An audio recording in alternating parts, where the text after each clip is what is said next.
BJP के दिग्गजों की हैदराबाद में हुई बैठक, नींद उड़ी बिहार सीएम नीतीश कुमार की।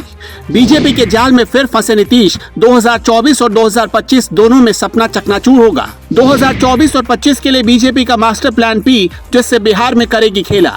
बिहार सीएम नीतीश कुमार के सपने को कैसे बीजेपी कुचलेगी, इस रिपोर्ट में समझ लीजिए। जी, बिहार के सीएम नीतीश कुमार के पीएम बनने के सपने को लेकर जहां उनके ही विपक्षी लोग साथ नहीं दे रहे हैं, तो वहीं दूसरी तरफ उनके पीएम बनने के सपने और 2025 में फिर से बिहार सीएम बनने के सपने को बीजेपी कुचलने का काम कर रही है। जब से बीजेपी से हटकर नीतीश ने आरजेडी का साथ लेकर बिहार की सत्ता संभाली है, तभी से बीजेपी ने नीतीश के खिलाफ जाल बुनना शुरू कर दिया है।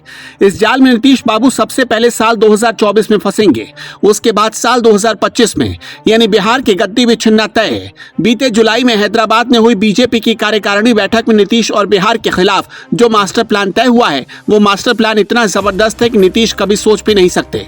कमाल की बात तो यह है कि 2024 में पीएम बनने का ख्वाब जिन विपक्षी पार्टियों के साथ नीतीश देख रहे थे, अब वही पार्टियां नीतीश के सपने को चकनाचूर करने में लगी हुई हैं। सभी बड़ी विपक्षी पार्टियां नीतीश को ठेंगा दिखा रही हैं और अभी तक विपक्ष की तरफ से किसी भी तरह का कोई समर्थन नीतीश को नहीं मिलता दिख रहा है, जिसका फायदा बीजेपी को बिहार मिशन में साल 2024 और 25 में जबरदस्त तरीके से मिलने वाला है।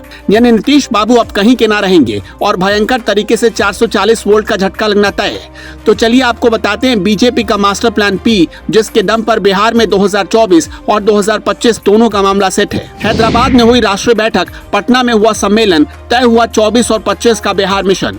बीते जुलाई महीने में हैदराबाद में बीजेपी ने राष्ट्रीय कार्यकारिणी की बैठक की, जिसमें पीएम मोदी ने एक चिंता जाहिर की थी और मुसलमानों को जोड़ने के लिए एक मूल मंत्र भी दिया था, जिसमें यह मूल मंत्र पसमानदा मुसलमानों को जोड़ने का था। लेकिन अब इसी पसमानदा मुसलमान को जोड़ने की प्रक्रिया पर बीजेपी ने काम करना शुरू कर दिया है। बीजेपी के इस प्लान पी का पहला टारगेट उत्तर प्रदेश और दूसरा राज्य बिहार है। बिहार मिशन को लेकर इसकी जिम्मेदारी विधान परिषद के सदस्य संजय पासवान को दी गई। पीएम नरेंद्र मोदी के मूल मंत्र पर काम शुरू, पटना में हुआ पसमानदा सम्मेलन। बीते कल के दिन पटना में मोदी के इस मूल मंत्र पर बीजेपी की लोकल कार्यकारिणी ने पटना में पसमानदा मुसलमानों का सम्मेलन आयोजित किया। इस कार्यक्रम में आर्थिक रूप से पिछड़े दलित, आदिवासी और पिछड़े मुसलमानों को जोड़कर एक समूह बनाने पर विचार किया गया। इसके साथ ही इनके उत्थान के लिए किस तरीके से आगे काम करना है और कैसे इन लोगों को आगे बढ़ाना है, इस पर विचार विमर्श किया गया। बीजेपी का ऐसा मानना है कि चुनाव के दौरान मुसलमानों का वोट किधर जाएगा, ये मतदान के 2 दिन पहले तक भी तय नहीं हो पाता। इन वोटरों के लिए माना जाता है कि मतदान से 1 दिन पहले मुस्लिम आबादी अपने क्षेत्र में देखती है कि कौन सा कैंडिडेट बीजेपी को हरा सकता है, वो उसी पार्टी को वोट देते हैं। यानी मतलब साफ है कि इनका वोट बीजेपी प्रत्याशी को हराने के लिए इस्तेमाल किया जाता है। लेकिन अब मोदी के मिशन सबका विकास सबका प्रयास, इसी के तहत बीजेपी मुसलमानों को अपने पक्ष में करने की पुरजोर कोशिश कर रही है। बिहार में मुस्लिम वोटरों में 80% पसमानदा मुसलमान। भारत की राजनीतिक गलियारे में शुरू से ये माना जाता है कि मुसलमान कभी भी भारतीय जनता पार्टी को वोट नहीं दे सकते। हालांकि कुछ पढ़े लिखे मुसलमानों का वोट बीजेपी को मिलता है, मगर पसमानदा मुसलमान, जिन्हें पिछड़ा वर्ग कहा जाता है, वो शुरू से ही बीजेपी से दूर ही रहे। देश में पिछले 8 साल से नरेंद्र मोदी के नेतृत्व में बीजेपी की सरकार काम कर रही है। बीजेपी की सरकार बनने के बाद से ही देश के मुसलमान खुद को हाशिए पर महसूस कर रहे हैं। इसके अलावा ये बात भी सभी गठजोड़ बीजेपी के शासन के बाद और भी ज्यादा मजबूत हो गया है। लेकिन अब बीजेपी ने मुसलमानों को रिझाने के लिए खासकर पिछड़ा और अति पिछड़ा वर्ग पर फोकस किया है।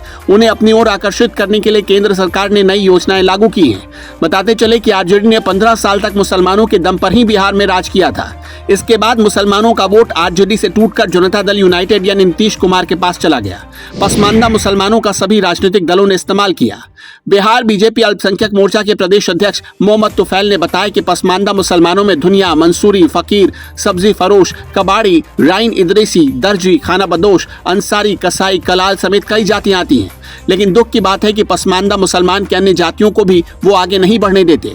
राजनीतिक दल के नेता भी अंसारी जाति मुसलमान के नेता को अपने साथ लेकर घूमते हैं। लेकिन इस समय पीएम मोदी पंडित दीनदयाल उपाध्याय की अंत्योदय योजना के तहत सभी का विकास करने की मुहिम में जुटे हैं। धीरे धीरे मुसलमानों में भी ये धारणा बनने लगी है कि उनका उत्थान कोई कर सकता है तो वो भारतीय जनता पार्टी।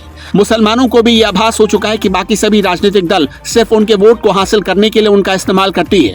फिलहाल पसमानदा मुसलमानों को लेकर बीजेपी ने अपनी पहली रणनीति तैयार कर ली है और इस बार पसमानदा वोटर भी बीजेपी को अपनी पहली पसंद मान रहे हैं। वैसे आपको क्या लगता है, बीजेपी के प्लान पी से नीतीश का सपना चकनाचूर होगा? हमें अपनी राय कमेंट बॉक्स में जरूर बताइएगा।